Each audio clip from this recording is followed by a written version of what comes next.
Hello, all.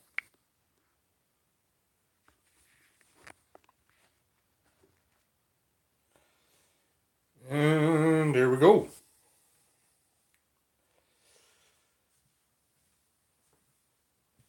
So, I'm trying to finish this off today. That wiggle around a little bit. It's glorious Saturday, Canadian Saturday morning. Got a little bit of painting going on here. See if I can't get something set up. Let some people know what's going on. But welcome. What are y'all doing on your Saturday? Hopefully, got a chance maybe to sleep in or, excuse me, or something. Well, that would be glorious. Okay, see if we can. Oh, look at that.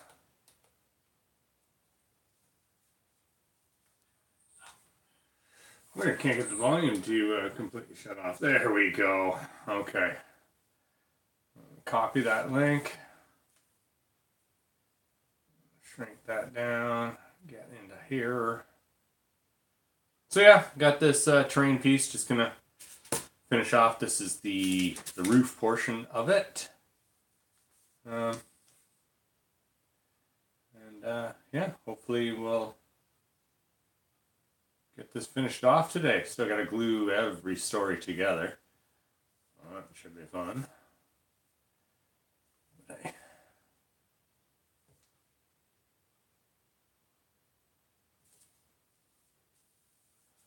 There we go.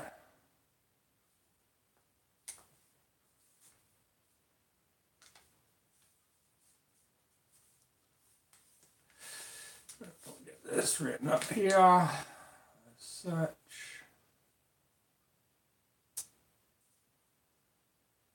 Post that up.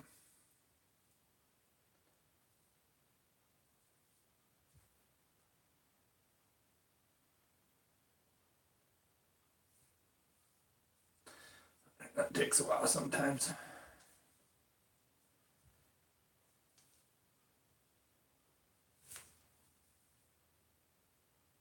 And we'll go. Huh. Gotta hate how that takes too long to get set up, eh? Okay. Anyways.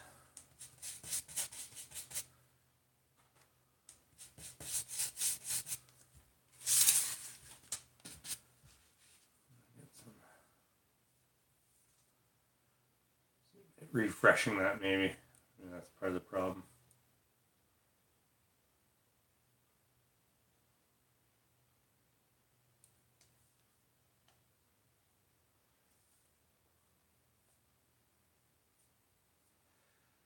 What do we got there? We'll go to this one.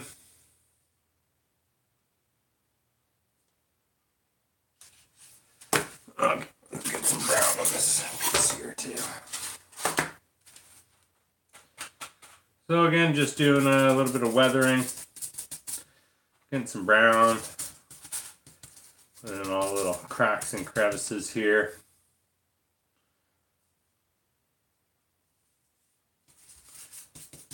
It just looks a bit better, I believe.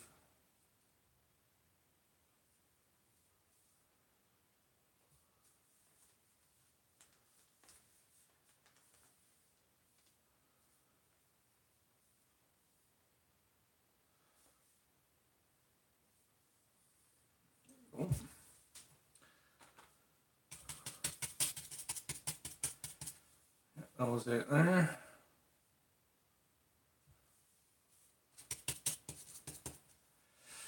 And then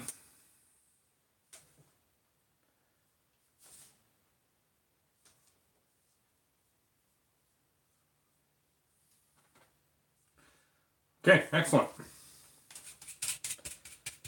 And again, it'll take some time maybe for anyone to show up. But if you do show up and you're right there, feel free to leave word in the chat that you're there.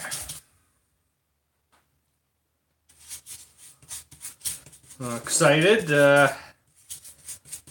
Later on, get to go play some Massive Darkness. Should be fun. Looking forward to it. We'll get the old group back together. Haven't played with these guys in a couple of years, so should be fun. We always have some good laughs. Like, what I'd really like to do is set up a live camera and have that stuff filmed, because these guys, let me tell you, it's hilarious. Some of the stuff that these guys come up with. Me, I just sit there behind the DM screen or whatever most of the time. I mean, we're doing Massive Darkness, so no DM screen, but when I was DMing them, I just sit behind the DM screen and pretty much laugh the entire evening, because give them one idea and, walk into a tavern to start the adventure, and next thing you know, it's a bar brawl that lasts for like 2 hours, because they just keep going. A lot of good memories. A lot of good gaming memories with that group. Yeah, look at a big smear going there.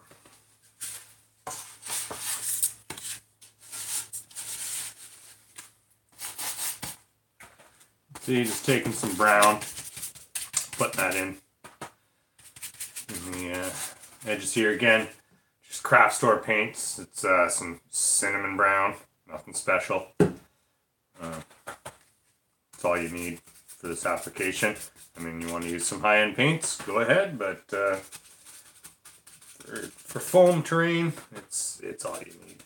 And this foam was coated in a gray, mixed with some PVA. Just kind of helps seal everything in. All the foam work was glued down using a hot glue gun. This is a broken up roof for the Necromunda apartment complex that I have been working on. Another live show there that I did a couple days ago. I was painting one of the floors. Yeah. Okay, so this outside.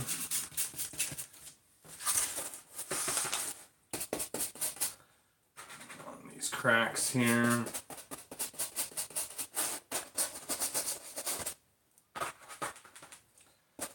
Let's see what we can do.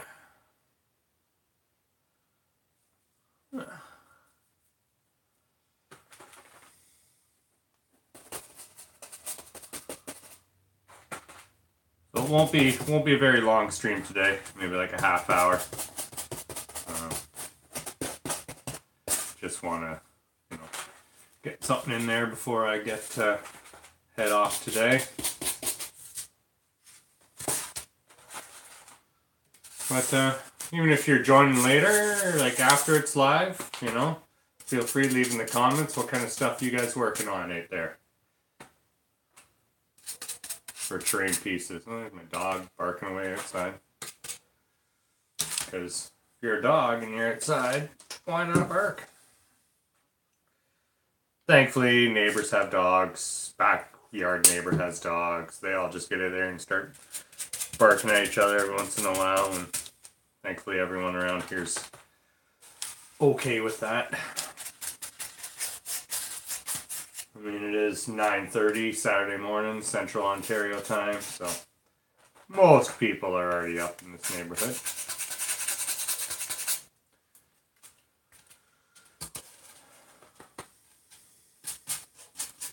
Alright, so let's see here.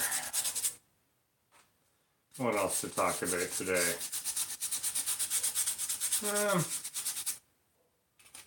Went down to the local hobby store there last night and played a game of Age of Sigmar against Ben. Ben, how's it going right there? If you end up watching this. It was a fun game. He had his Sylvaneth out. And I brought my Maggotkin of Nurgle. We played 1,540 points or 1,560, something around there. I can't remember. And just an odd number, just because of the models that I happened to bring down with me. And thankfully, he's got enough models he was just able to accommodate. And we had the objective, or the objective where it was invasion, I think is what it's called. One objective in each of our deployment zones, and if at the end of your enemy's turn you controlled both objectives, then you instantly win the game. I think we went to turn 3, maybe, and it was good.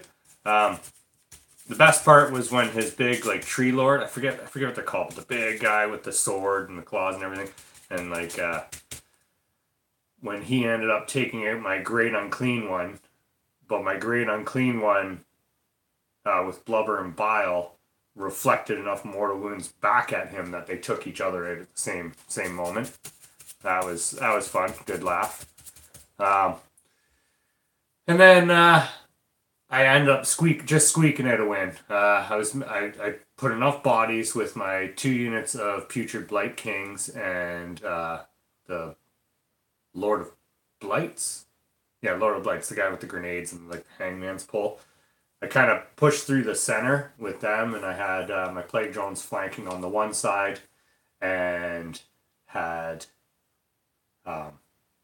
my Plague Bearers and my Great Unclean One and Horticulus Slimex kind of pushing up the other side. So he kind of split his troops both directions, and then I kept my Nurglings back on my own objective because I didn't think it right. I was thinking afterwards I should have saved 1 unit of Nurglings because he went off of his objective, and then I could have like at turn 1, and at the end of my movement turn 1 I could have just jumped on his objective, but whatever. Yeah, and oh, there's my dog. Hang on. Let him in.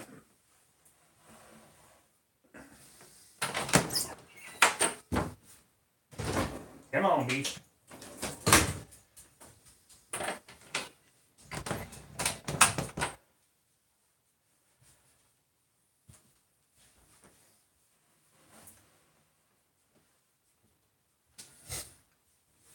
Yeah, anyways, so the ended up squeaking out the win just by kind of splitting his forces in half.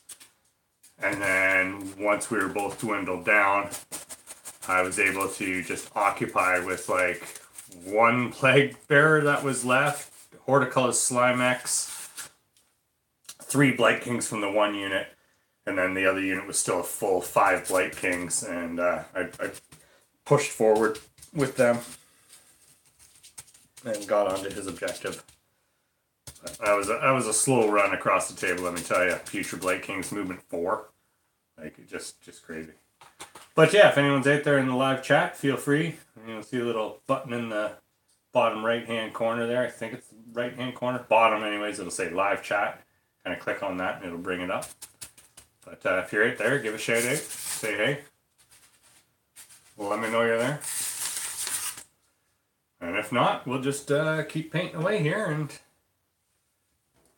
see how far we can get on this today. Here's back a bit. There's the bear piece.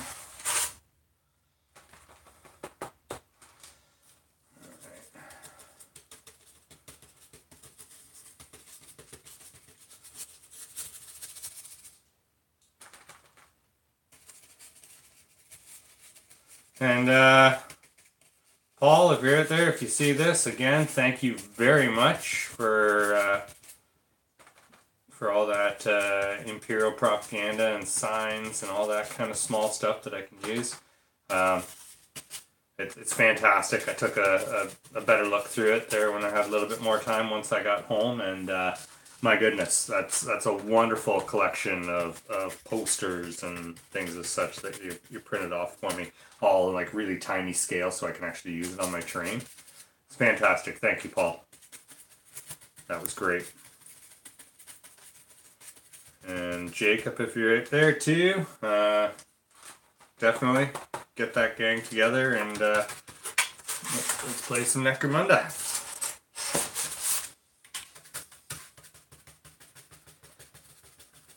We'll have you over and let's See the mess of my man cave in my gaming room.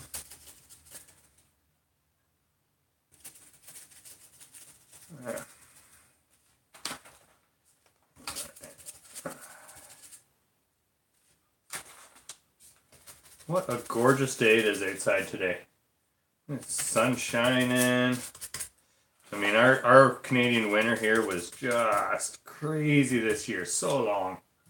Well, actually, you know what? It wasn't crazy. It's not like we had like crazy bad winter. It just went on and on and on. And that was what was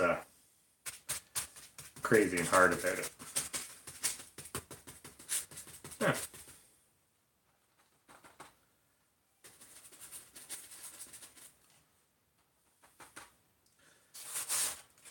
So, right there, feel free to leave in the comments section down below after this, if you're not in here live. But what's been your favorite piece of terrain that you've ever owned and or built yourself?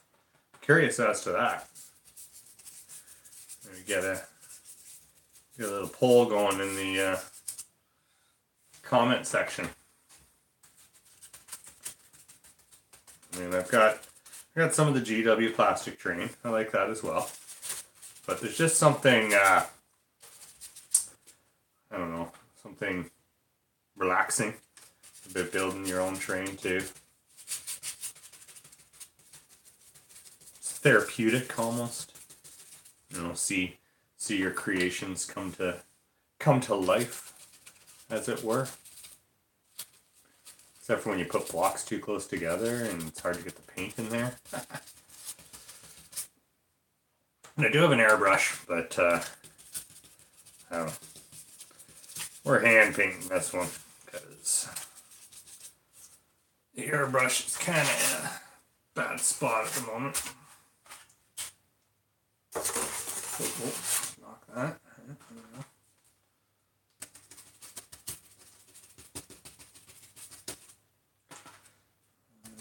I like to do this thing in the corner where you kind of put your dirt and grime up in the corner and then spread out from there, almost like the wind has swept it into that area. Key is trying to get a random look. It's, as humans, it's so hard to actually randomize things. We're just programmed to, I don't know what it is about us, but we're just programmed to try and put things in order. And so you kind of got to just shut off your brain and. But again, I like get anywhere you think like the wind and whatnot might have swept dirt and debris to collect. That's where I envision it being, anyways. And then, you know, come up on the rocks a little bit.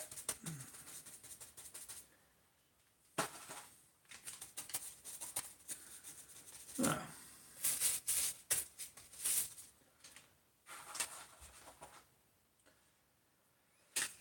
Oh, hey, Paul. Yeah. Son, you're watching. Hey. Can't wait to get out to that game room you said you got going on. That'll be fun. You gotta let me know when I can make a trip up there to have you again, Paul. That'd be fantastic. And depending, again, whether you want to host a few people or, you know, have your son play as well. Jacob down at the store, he was talking about wanting to get some games in, so depending on his comfort level with the game or whatnot, might be fun. Have a few people out, if you're okay with that, and, you know, try and make a games day of it. And I'm excited to try what you were talking about when it came to combat, you know, bringing it back to the old school way of, you know, fumbles and criticals. On a 6, you get a critical. What were you saying? Double damage on a 6? And on a 1, it's a fumble? I can't remember. Do you drop your weapon on the fumble? Or a chance of injuring yourself? Or how does that work?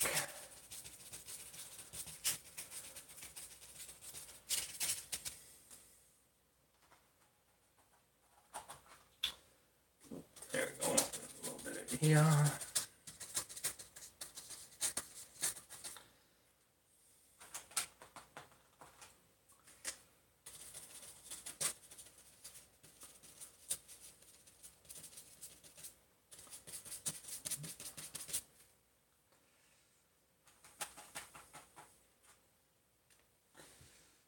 some up the wall, up and over. There we go.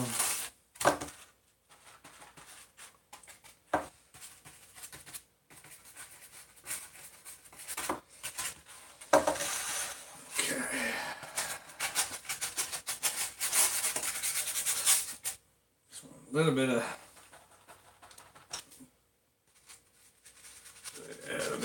change in colors at the back here on the wall, not too much though. Oops.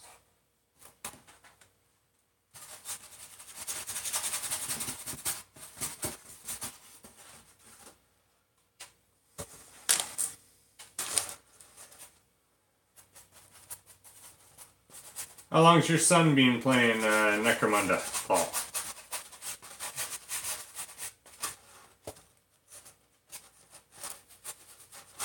Long enough to know not to go toe-to-toe with Goliath?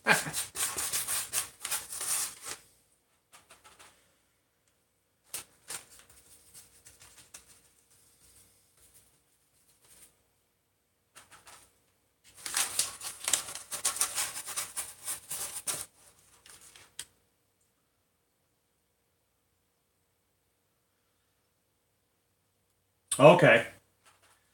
So he's saying basically fumbles and criticals act as nerfs and buffs to the amount of hits you score. Okay, I see. So a +1, -1 to the, so every 6 gives you +1 hit. Every 1 gives you -1 hit.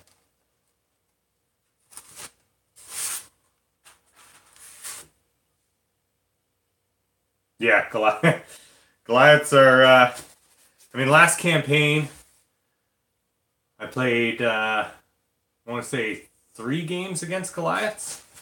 And it was, I mean, okay, so against the one guy, his leader, both times playing me, took stim slugs, was within charge range for his next turn. At the end of the turn for stim slugs, rolled that he overdosed, like took an injury, and then when he rolled his injury dice, both times, the very first time, he rolled a skull. So his leader was taken out both times by overdose. And that's why you don't do drugs, kids. Right there. But both times. So it was funny because the name of my Orlok gang, I called them the Stim Runners, kind of like a, rum runners kind of idea, but the Stim Runners. So I joked around that, since I was invading his base on one of them, I was joking around how my guys, tainted the supply that he received.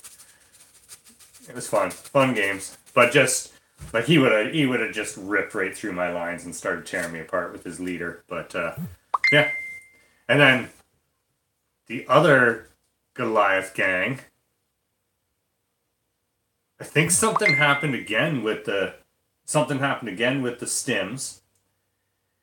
He dropped because of it. And did he go out of action? I think he went out of action too. Something happened, but it caused 2 of the guys around him to run.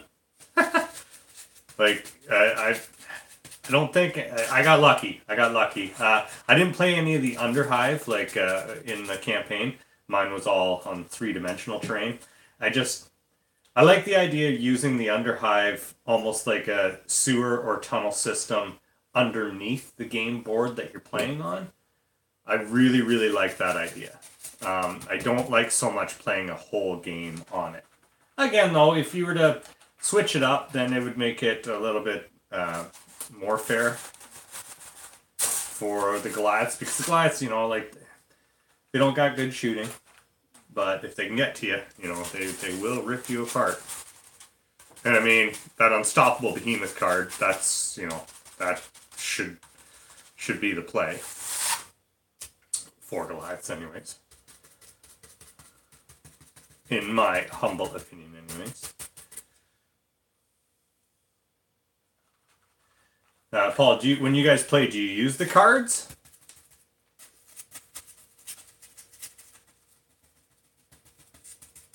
I'm enjoying them.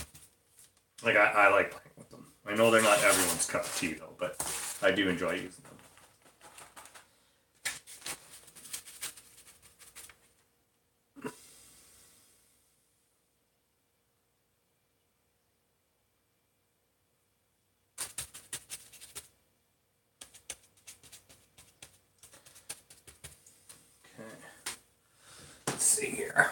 doing. Huh. Okay.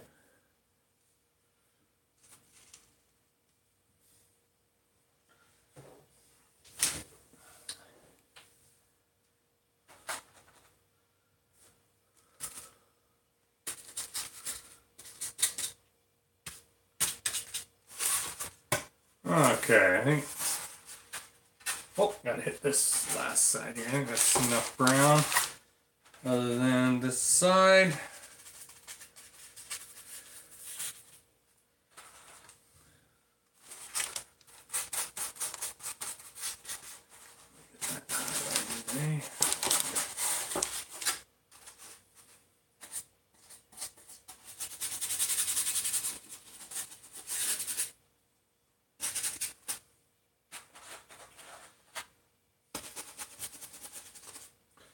Hope you guys had fun at the movies last night. There, Paul? Oh, okay. Only have been an hour and a half. But yeah, I do. I find the cards very fun. I do. But again, yeah, as I said, hope you guys had fun at the movies. No spoilers. I still haven't seen it yet. I want to get out, check it out. Try and get the wifey out on a date night here one night soon. If she'll get seen in public with me. You know how it is.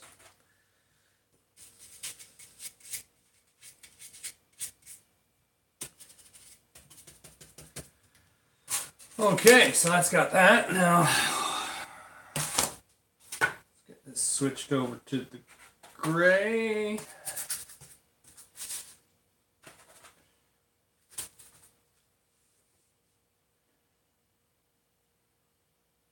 Oh, I see.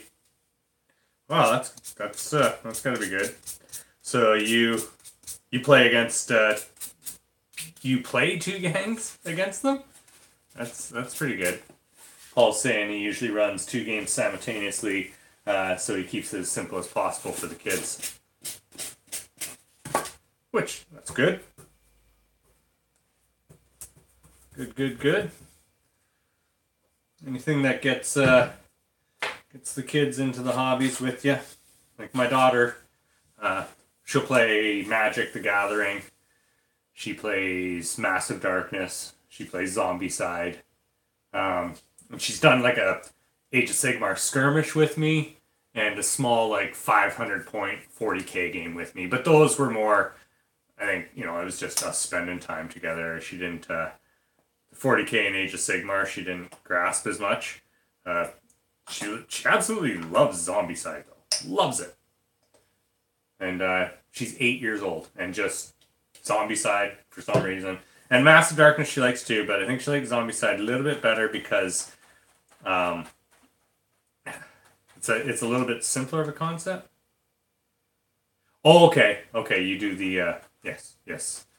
He says I know they play against each other and he arbitrates. Yeah. Well, I can understand. I played 2 games of Blood Bowl once simultaneously against 2 opponents. I didn't win either, but it was just kind of like to do it as a demo so that they could see what the game was. And that got a little confusing. I really what I should have done was just have them play each other and do the same thing, just arbitrate. But I don't know.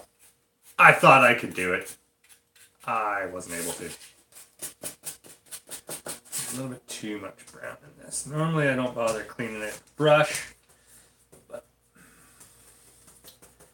just because I kind of like the third color it gives. Yeah, that's a bit better.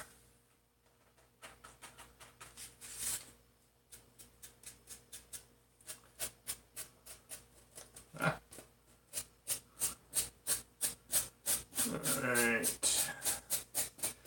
I would really love for this to be finished today. My wife would really love for this to be finished today. But I want to thank y'all for joining me. Oh, what's the next battle tone I want to see come out? Hmm. Not an elf one. Anything but an elf one. I'd like to see maybe Beastmen, like Bray herds, stuff like that. Be cool. Okay, give me all 1 sec. Be right back.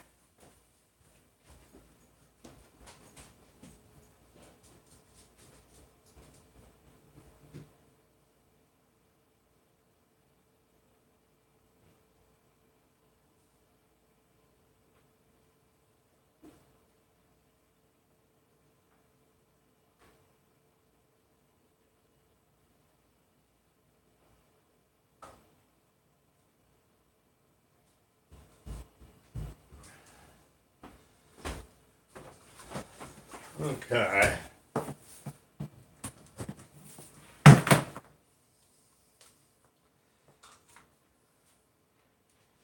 I got a battery about to die here. Let's see if we can get it plugged in, and if that helps.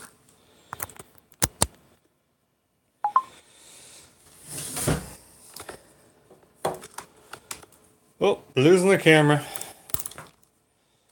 Bubbles the party clown. There you go, bud. Honking away. Well, no guarantees that this battery's gonna last, but we'll see. We'll see.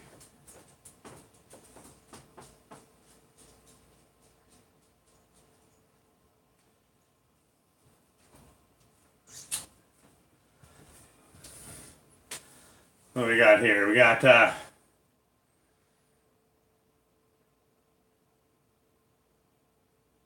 there, honks his nose. Hope you're having a good day. I'm having a great day today, Bubbles. Thanks for joining. What are you up to today? What about you there, Rainey? What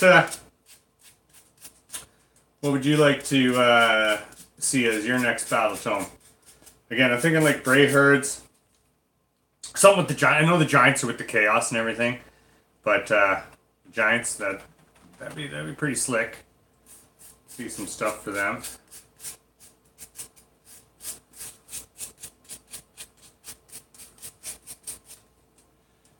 I think. Bubbles the party clown.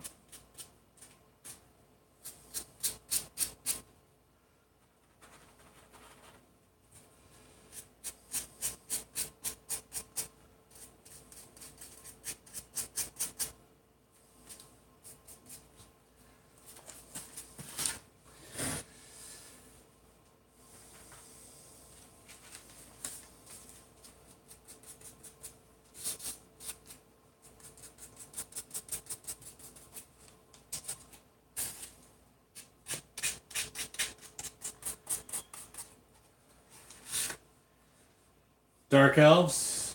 That's true. That's true. I did. Yeah, that collection of dark elves I saw there. That was crazy. Yeah, Jacob will be welcome too. Thanks, Paul. Yeah, it's once again. I think it'll have to do with his comfort level and everything else as to whether he wants to like. I think he's only ever had one game. So, but again, it'd be nice, make the drive all the way out there, kind of thing. Maybe it'd be nice to have enough people to maybe have a couple of games or something like that.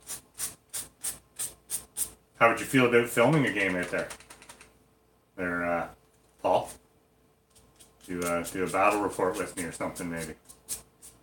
Maybe.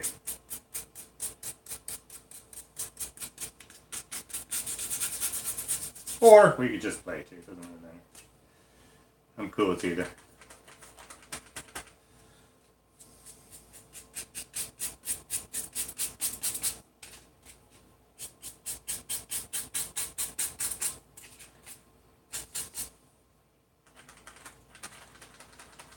Doesn't bother you? That'd be good. Sweet. Right on. All depends. See it. See how things go.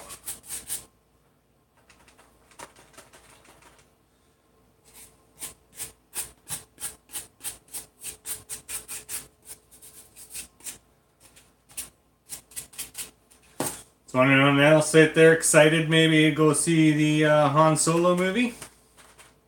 Any Star Wars fans out there? How can you not be a Star Wars fan? But well, the new Star Wars, meh. But still. What are you guys' thoughts on the Han Solo movie coming out? Think it's gonna be any good? Do you think it's gonna, bomb? It's Star Wars, so I did it's gonna bomb completely, but I don't know if it'll get the projected sales that they're hoping for. That one lady that's in charge there, and their whole thought of, that they're making the movies for them, not for the Star Wars fans, and they're trying to go in a new direction with some of the stuff. I understand you can't just replay that same story over and over again, but yeah, it will just add to the story. Exactly. I mean, I don't think any of the movies have been, like any of the new movies have actually been bad movies. They've been good movies. They just haven't necessarily been, like, as I was saying, cater to my childhood nostalgia of Star Wars. But then again, I didn't like it when they added all the CGI into the original Star Wars. I would rather see models and people in costumes than CGI when it comes to a movie like that. Because they just, it's almost like mixing the two just didn't seem to work the same. I don't know. If it had been like all of one or all of the other, I think it would have been fine. But okay, one second here. Let the dog out again so he can go bark at the neighbors. Huh? You little rascal. Okay, come here, beastie. There you go.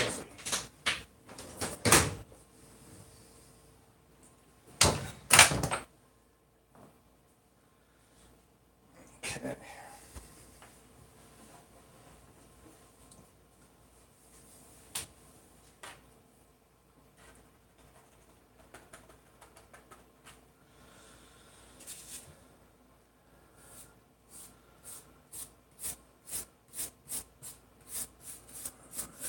Some texture here.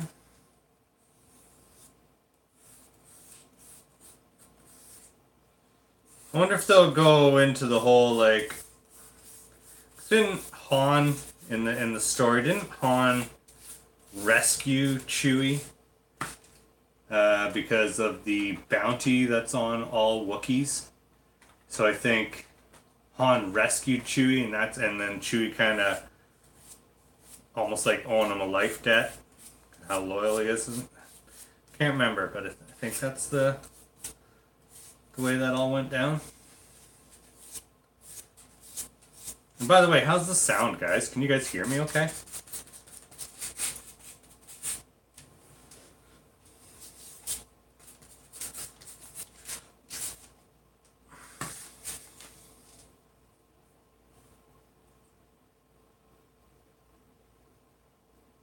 Yeah, cool.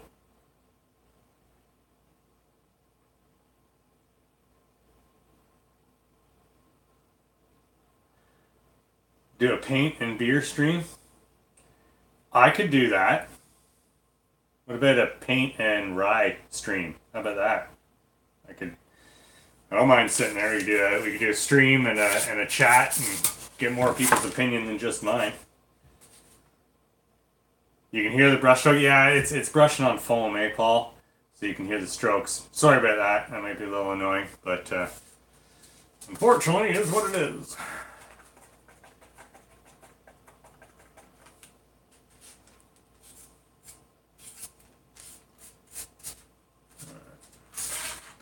Try and keep this in frame, maybe a little bit. Is that better at all?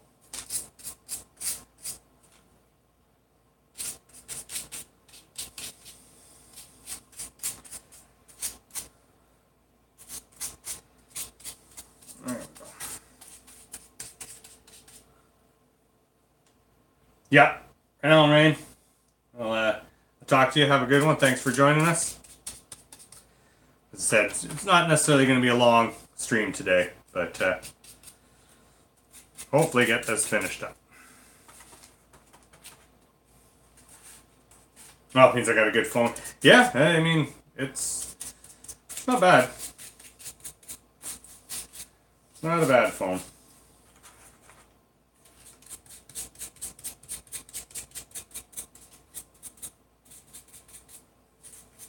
Just that squeak every once in a while, right? That you get with the Styrofoam makes my skin crawl. And like I work with this stuff all the time, but still I can't stand that Styrofoam squeak every once in a while. Oh.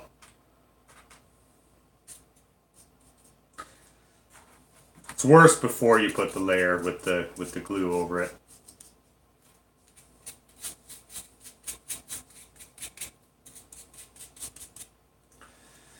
Yeah, hopefully Rain will have his models on the table for next time I'm down there to play.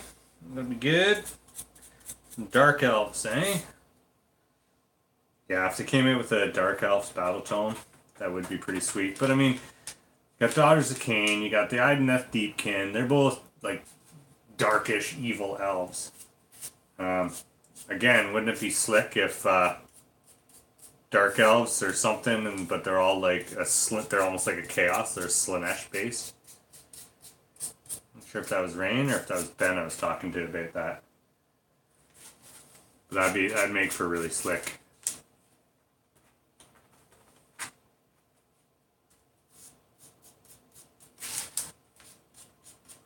Oh, too light there.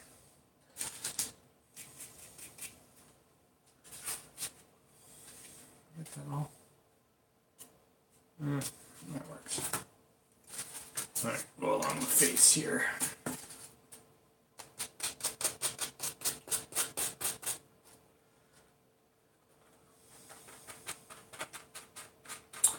What else is new?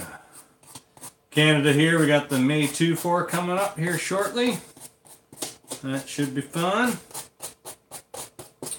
I don't think we're headed off camping this year. It gets a little bit too crazy. Anymore, we just kind of do the provincial park stuff as opposed to, heading off deep into the woods anymore. My wife she's just not into that anymore. I mean, back in the day, I remember with my friends, we'd hit the different lakes and like there wouldn't be anybody else. You'd have the entire lake to yourself. Wouldn't be anybody else on the entire lake. We'd actually head up your way there, Paul, to a few of those lakes in there. I mean, in my younger years, it was always, Wolf Lake, Crab Lake, Buzzard Lake, like those in and around that area. But then we started going to a few different ones, not going to give it away. But yeah, it's these little lakes in the middle of nowhere. We just hike in. Usually have canoes just stashed at every lake kind of thing. And then head in there and yeah, the entire weekend you'd have the whole lake to yourself. Not another.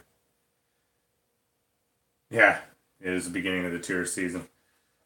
I mean, it's good. It's good for the economy. I mean, Kawartha Lakes, is there anywhere better in the world for lakes and camping and stuff than here in the Kawarthas? Like Algonquin Park, I mean, that's nice and everything, but it's so overpopulated. You come to the Kawarthas and, again, like as I said, like sometimes you have a whole lake to yourself. Fantastic. And again, good for our economy. Bring in the tourists.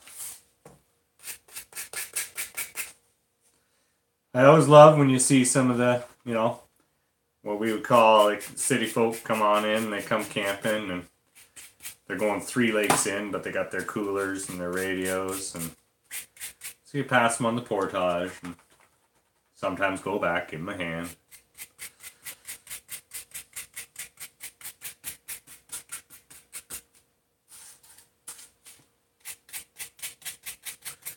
Yeah, I miss camping down out deep in the bush like that. Like the fishing, just great. I mean, buddy of mine, Jay, different Jay, but buddy of mine, Jay, I remember multiple times fishing with him, and it'd be like fishing for bass, smallmouth bass, and they weren't anything big. You know what I mean? Like a pound to 2 pounds, like it's pretty small. But he'd catch like 2 fish on one cast, like a jointed Rapella or something like that, and yeah, bring in 2. New provincial park near. Yeah, that's not the Kawartha Heights signature site, is it? Or not Kawartha Heights, Kawartha Lakes signature site. I don't. Kawartha Lakes signature site. That's a big area. Like I remember behind my dad's place when I lived up in that area. Uh, we had 4.5 acres cleared out of the bush where we had a log house, and behind that was 300,000 crown acres. I want to say. So that'd be on the west side of the main highway there. Yeah, people portage with coolers, right? Isn't it? It's. I mean, like, don't get me wrong. I guess if you're strong enough and you got enough energy to do it, but like when I was younger, I mean, there was no like West. Well, I mean, West Nile, I guess, existed, but there was no West Nile with the mosquitoes and all that kind of stuff. So like, we generally didn't even bring tents. You'd bring a tarp with you, a ground sheet, your sleeping bag, and you know your food. And even that, like the food was basically 2 cans of something for a day, and you had to rely on catching fish. And oh, it is Kawartha Highlands signature site all the way up there, eh? Yeah, no, that's a huge provincial park now. And I mean, I remember when it first came in, we had like a bunch of stashes, all at like tons of different lakes, our canoes and everything. And then they started saying, okay, well, if you have those, then you have to start purchasing tags for your stashes and everything. And I understand, because people would have them littered all over the place. But we literally, I want to say, 5 to 10 canoes we had, and they were just scattered at different lakes. We hid them kind of off to one side in the bush, and usually just like painted on the bottom, "You may borrow, but please do not steal me." And they were always there. I mean, we lost a couple because there was a fire once, and I think one did end up getting stolen because people are idiots. But for the most part, yeah, you'd go back, they'd be there. And it was kind of like the first camp of every year. We got as many people together as possible, brought the canoes out. Because, like, the one, a lot of times, like, we didn't even take paths and stuff. We just kind of would scout the area with the GPS in the winter to find the easiest way in. Like, with Google Earth and everything, right? We'd look for these little lakes in the middle of nowhere. And then we'd set it on the GPS. And then just kind of drive down the highway till we find an access road that went back there, so on and so forth. And then we just kind of hike through the woods until we reach where we'd marked on the GPS. And then somewhere around there, we'd stash a canoe or 2. And at the start of every season, it'd be like as many people as possible so you could get around and stash all your canoes. Because, again, sometimes it was go from the car a kilometer or 2 kilometers through the bush till you got to the lake, go across that lake, kilometer to 2 kilometer portage to the next lake, go across that lake, and then like another kilometer to a kilometer and a half to the final lake. So you really didn't want to bring your canoe every single way. It was just so much easier just to have a pack on your back, your fishing rod, tackle box, well, a lot of times we just take one of those little single sleeve type tackle boxes, or even ones that were about like yay big kind of thing. Just have a few grubs in there, a few like twisty tail grubs, 1 or 2. Well, my favorite is a Big O. I like silver and black Big O. That's probably my favorite go-to lure. It never lets me down on those lakes when it comes to bass. And then every once in a while, throw a spinner in there or something like that, just in case you need to change it up. But really, you can just go grubs the whole way if you wanted. Yeah.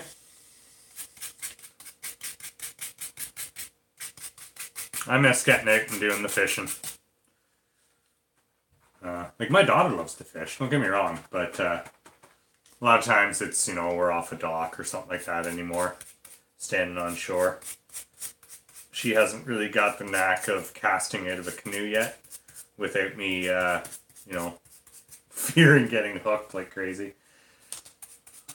But she's a pretty good little fisher person, fisher girl, fisherman. And all politically correct here, I suppose.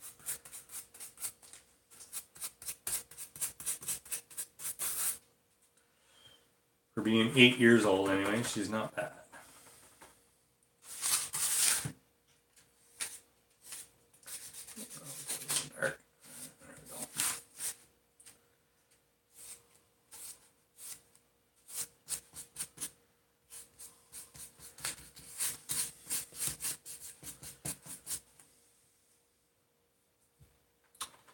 All right.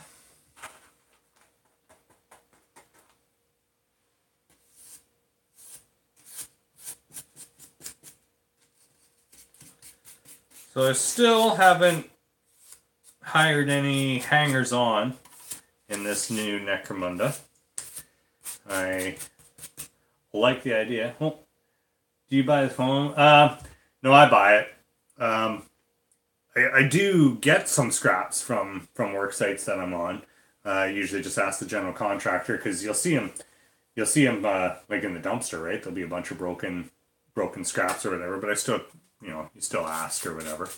And then a lot of times with us too, because I do a lot of commercial work as well. So when we're doing rooftop units and stuff like that, you deal with a lot of this styrofoam for the build-up roofs and stuff. So sometimes I get it from that, just from the stuff that I'm cutting away. But mostly I just buy it.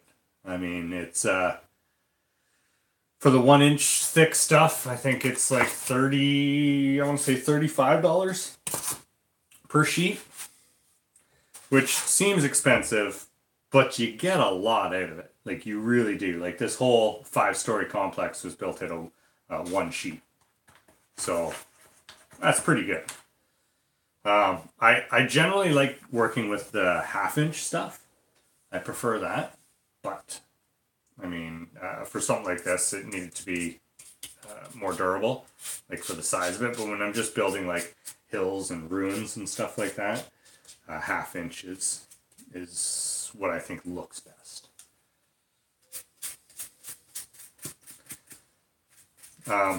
Now, one of the things that I do get from the work sites a lot, and it works great, on my base, like my bases for my miniature, I use sawdust a lot. And like MDF sawdust, don't breathe it in, but it's great because it's so fine. I get that, and then I use crazy glue, like CA glue, and when you put that on your base, then it goes rock hard. Just solid rock hard, and I find that I put that on before I prime the model. Even I like to do have all the details on my base before I paint my model. I do most of my models with the base, like it's already glued to the base, and I paint most of my models fully assembled too. I know you could get a better paint job. Probably by not fully assembling stuff. A lot of times, unfortunately, I do end up playing with my models before they're painted. Paul's saying he likes the 1/2 inch stuff. I have 1.5 that I build myself. Yes, 1.5. That's a good size too. I've got some just the other side of the table here. I have some 2-inch stuff, and it's the blue. Polystyrene, extruded polystyrene foam, and I like that. The blue I find is hardier than the pink.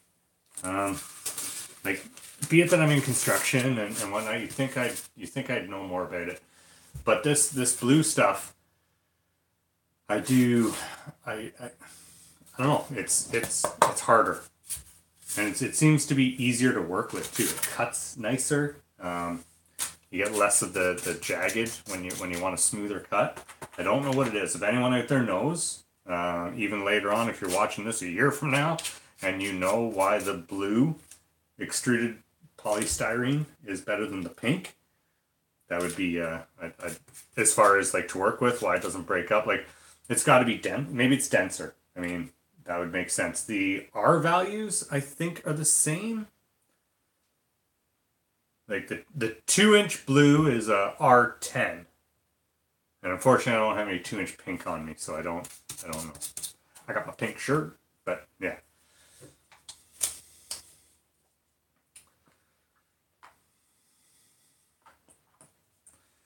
Running out of gray paint. Good thing this is my last. It's denser. Yeah, that's what I was thinking. It's got to be. It is more expensive, so it would make sense. Get people asking me, like, on Facebook there or whatever, what the material is. And I keep forgetting that you can't get this stuff all over the planet. The internet nowadays, right? When you're talking to people, they could be from anywhere.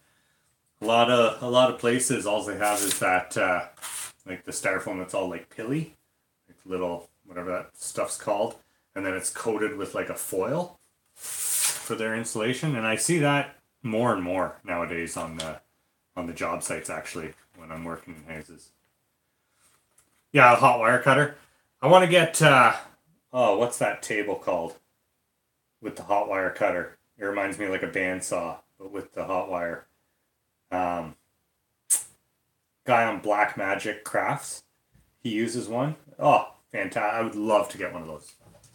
Again, I forget what they're called though. Something table. Proxon table? Right? Maybe something like that. And that would just be great, especially because like for D&D, I want to make my own dungeon tiles.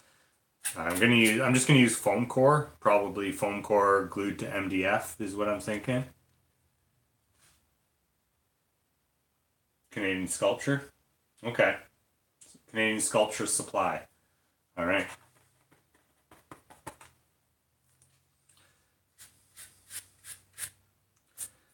Might have to look into getting one of those and then get my airbrush back up and in a workable area. I want to get that shop built out back. The table tape. Yeah, that's. I'd love to get one of them. And again, I want to get the workshop going out back, so that I can freely do that and with proper ventilation fans and everything. Because I don't know, I find when you're melting through this stuff with the foam cutter, it's alright if you're just doing small amounts, but when you're doing large projects, it is quite toxic to melt.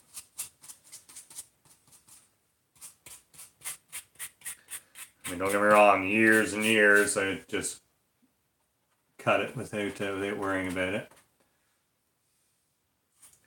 And another buddy of mine, Jeff, he showed me chalkboard spray paint. You can spray on this foam and it won't melt it. So I as far as, laying down a primer of black over it, yeah, chalkboard spray or chalkboard paint, black, it won't melt. When I found that out, I thought, fantastic.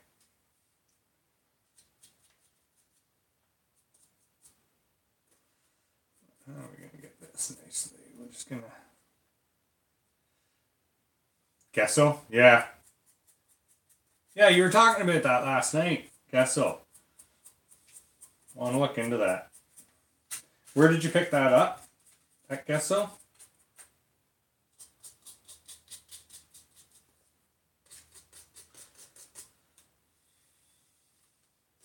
Paul was talking to me last night down at the hobby shop about Gesso and how he primes terrain and models with it through the airbrush.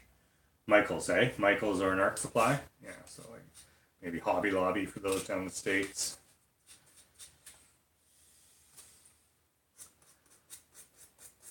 Excellent. There's the dog wanting in again. I gotta get like a doggy door put in. Like this dog, if you let him, he's just like in out, in out, in out. It's a gorgeous day. I don't blame him. He's a dog. I've been doing it too. I mean, like he's got a water bowl out there. He's got everything he needs out there. Let's go let that beast in.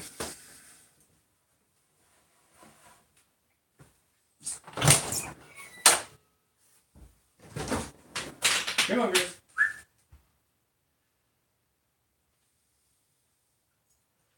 Good boy.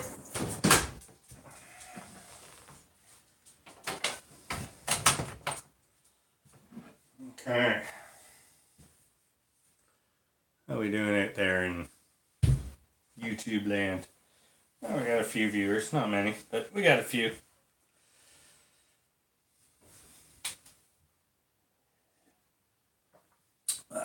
My next question is, how long have I been streaming this far? Oh, well. Just over an hour. Crazy. Time flies. Time flies.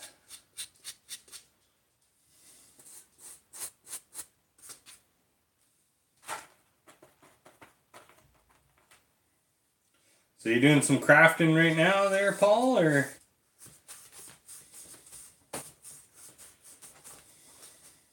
You just kind of hanging, chilling?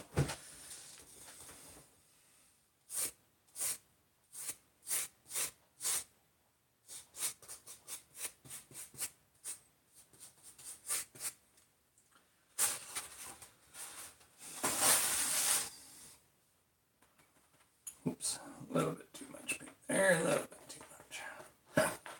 Excuse me.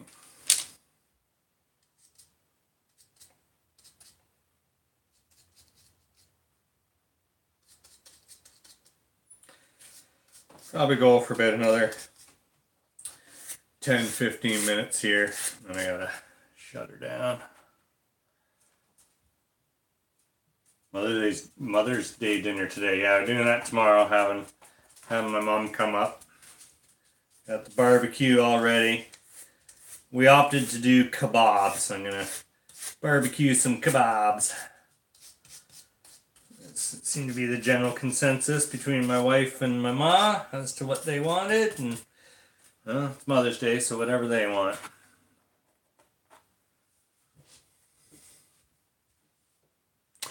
Huh. Seem to be having a little bit of streaming problems. Well, this camera seems to be working fine, but I'm lagging out on my other. Let's see here. We'll get rid of that. Try bringing it up again. There we go. Now it's working again.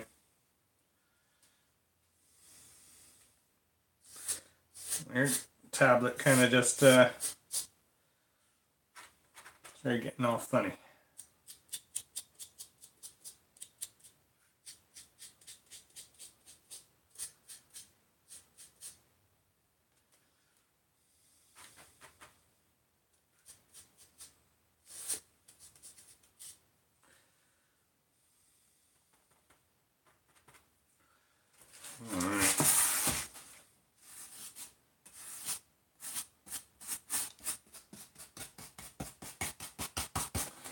Now we get this whole area. I like leaving this really rough. For this main cut, I just use like a Sawzall blade. A rough cut, like wood Sawzall blade cut through this. I find it gives a really good broken concrete look to the edge, and then I just kind of trim it up and carve some random sections with the Olfa blade. Works good.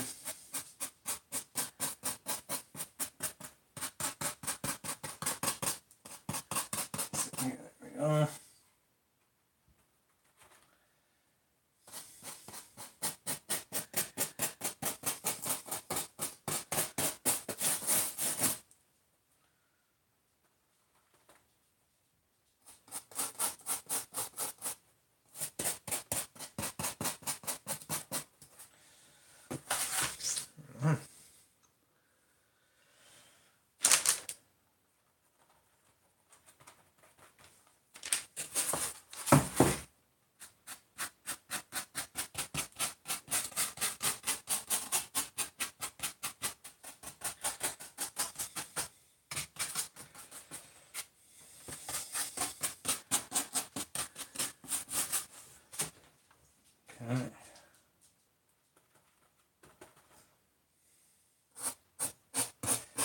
Yeah, Mother's Day, eh? My mom's one of those moms where it's like, what would you like for Mother's Day, Mom? You know, I was asking, you want this? You want flowers? No, I don't want flowers. They'll just die. I'm like, okay. Well, you want a plant? No, I don't want a plant. I'll just end up killing it, she says. I'm like, okay. I want to ask her anything in particular that she wants. No, nothing. Just dinner. Dinner would be nice. Like, all right. Dinner it is.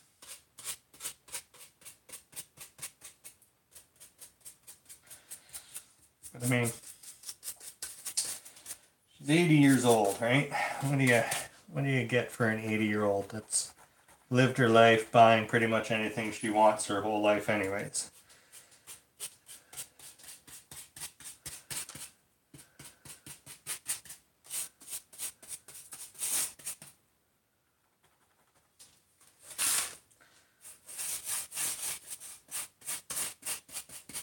And then usually, you know, my daughter makes her something or whatever.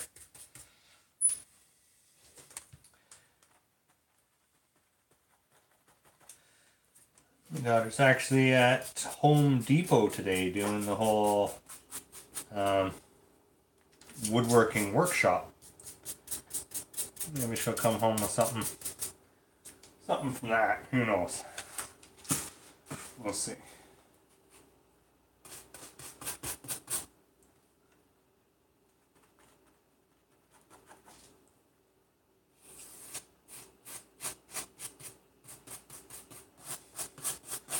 So I've been staring at my ForgeBane box set that I bought, and I still haven't put any of it together. And I originally bought it for the knights, the armature knights. But now, I kind of want to play Necrons. Which is crazy. I've never had a Necron army. They're literally the only Necron models that I own. And I was like, oh, well, I could just, like, ally them in. Oh, yeah, Home Depot? Yeah. Paul says they know they do that. Yeah, I think, I'm not sure if it's every Saturday. I know during the kids' March break, it was every single day. You go, the kids, they get a free, like, apron. And then they have different woodworking stuff that they end up making. I'll show you.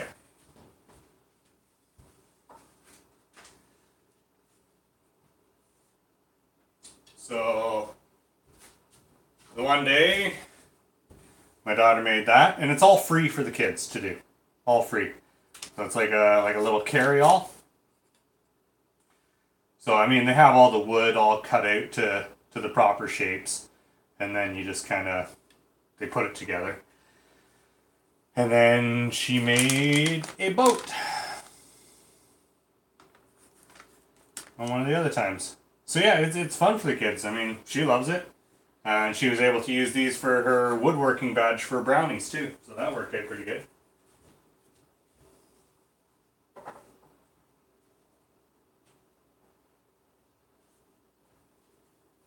You know, it teaches them a little bit about things. I mean, they use hammers, they use sandpaper, you know, paintbrushes, glue and clamps and stuff like that. So it's not like they're using saws, to my knowledge. Yeah, it's great. Once again, and it's all free. It's a drop-in. Look into the dates. I know today it was, you know, Saturday starts at 10. It's only the third one that my daughter's gone to, but it's because this one is specifically like a Mother's Day thing. So I'm not sure if you're supposed to go with your mom or if it's that they're building a Mother's Day present or something. One way or the other, my wife was going, so. No, I thought it was pretty good. Pretty good at Home Depot to do something like that. Now, I'm not sure if that's every Home Depot.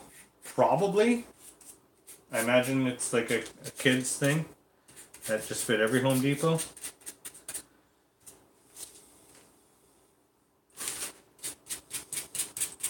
Yeah, they have fun when they go.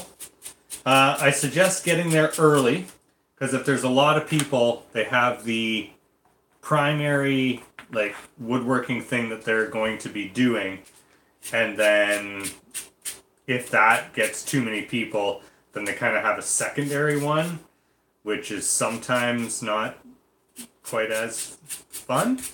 I guess it depends. Like the one time when they were building those sailboats, a few boys came late, and they ended up getting to build like a car. What reminds me of if you know what the Cub cars were, like those little wood kit cars, and they got to build those. So, I mean, so you got to build a sailboat or a car, and I guess either one of those, in my opinion, would be decent. Some may prefer the car, to be honest with you. Especially if you're in scouting or anything like that, right? Then you got...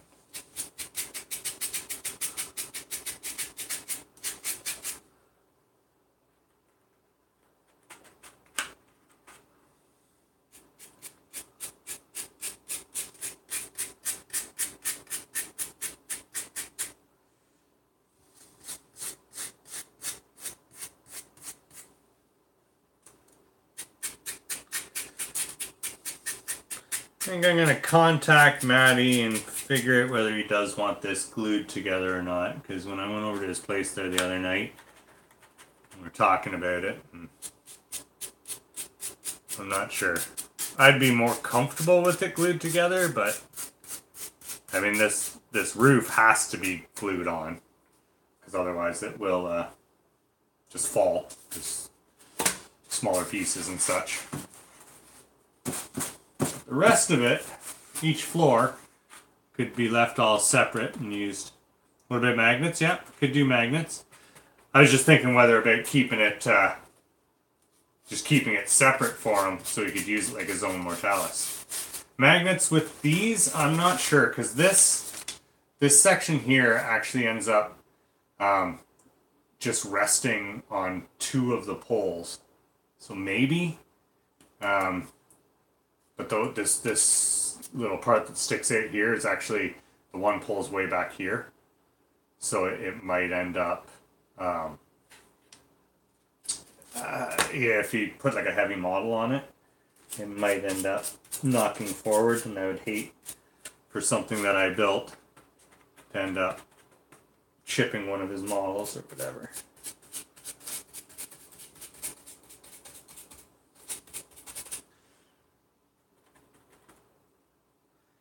Try and pride myself on my stuff being both sturdy and completely usable. Like, I tried to take into consideration through all the holes and everywhere that you look that there should be no spot that you could put one of your models and not be able to tell whether it has line of sight to another model by simply getting behind it or, looking in at it to be able to draw a line of sight.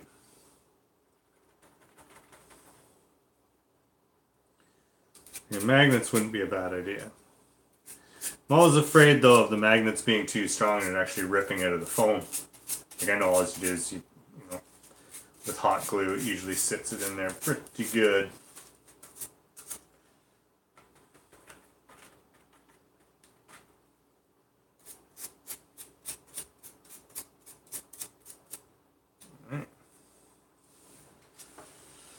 And now, just give a quick once over of this.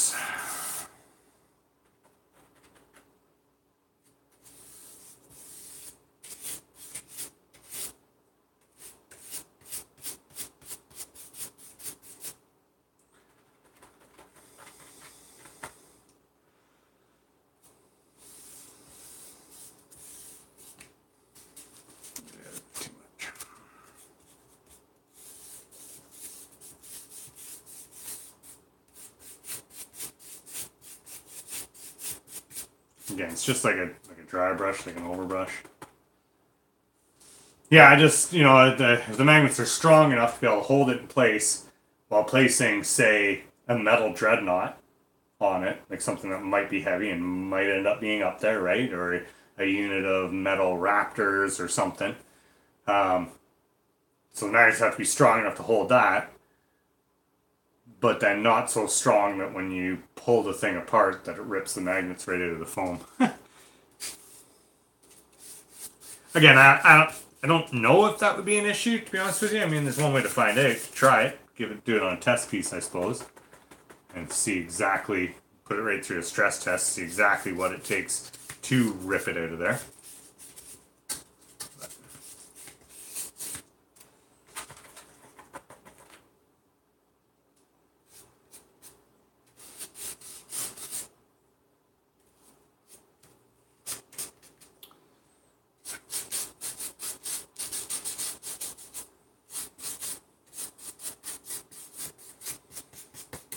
Way too much.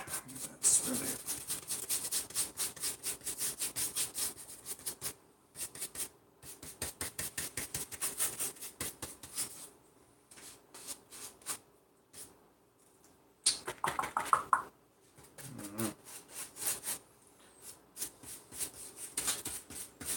Okay, now, I mean, I'm painting this, and I'm thinking, I'm talking, but all I'm thinking about is playing that Massive Darkness tonight.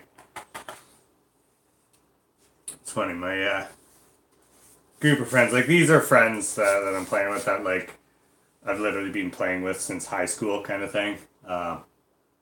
Probably early 90s, and some of them, especially if Vinny ends up coming out, I've known since, like, grade 2. So the back and forth that we end up getting at with these guys, and then like Troy, I've known him since, again, mid 90s, late 90s, but like we went through jitsu together and everything, so there's a whole lot of back and forth and insults, I guess, jesting, like making fun of each other and things. It's already started in our Facebook chat that we got going about it. I kind of got randomly contacted by one of the players, Greg, there a while ago, saying about how he'd like to get back and play some D&D again. Could we get the band back together, kind of thing? And I was like, I'm not sure. You know, a lot of time that I got to put into the adventures and that. And then I started thinking about it, and then all the fond memories started coming back of the gaming, and but it's probably been, I want to say, 4 years, 3 years maybe, since we all got together to play. I mean, like quite a few of us have seen each other and hung out in between that, but I mean, as far as getting the whole group together to do a campaign. So we're going to start, as I said, by doing a run through of Massive Darkness. And then that gives me time while we're going through that to actually finish writing up an adventure. And I'd like to make some 3D tiles to go along with it. And then again, if it ends up that, it ends up being a successful adventure that we all seem to have fun with. Oh, ding. Getting messages through on the other system. Sorry, guys. If it ends up, being a success, then I might run it at Phantasm. Get some random people to join in and play. And see that way. Because last Phantasm, I had a blast at it. It was great. I highly suggest it. Anyone that's into board games, tabletop games, RPGs. He even did Brawl in the Hall, the 40K event was done on the Sunday. Unfortunately, this year we had some horrible weather here in Peterborough. It was a big ice storm, so that kept some of the people away. As far as I heard, though, it was still a pretty good turnout. I know hundreds of people, don't get me wrong, but I mean, compared to what it could have been. I'm not sure how many Brawl got, but I think, altogether, I think there's several hundred that went to both Phantasm and Brawl. But for me, it was an extremely fun event. I liked it.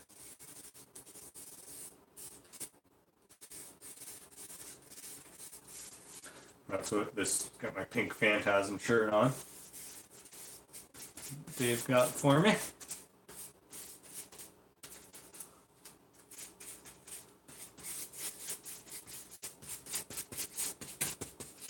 Trying to emphasize with the whole anti-bullying and, safe event kind of thing for everyone.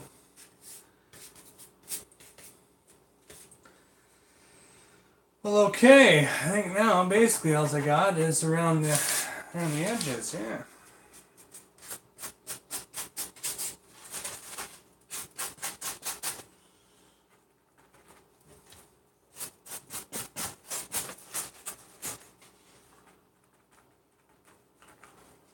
Alright. Well, I'm going to finish this up, but I think I'm going to shut it down for now. I want to thank y'all. I really appreciate you joining me to help motivate, get me through this. Thanks for the chats.